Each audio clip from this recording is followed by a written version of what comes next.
Con absoluto desparpajo asaltaron una tienda de aparatos celulares y digitales del Shopping Mariscal López. 4 personas fueron captadas por las cámaras de seguridad robando la tienda en cuestión.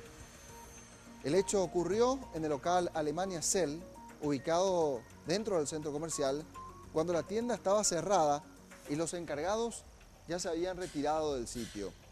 En las imágenes puede verse cómo se confabulan para realizar este hurto. Mientras una mujer vigila que nadie los descubra, uno de los participantes hace como si estuviera hablando por teléfono para tapar a otro de los delincuentes que abre la mesa de vidrio. Al conseguir abrirla, el hombre saca varios teléfonos celulares para poner en una bolsa que la mujer sostiene.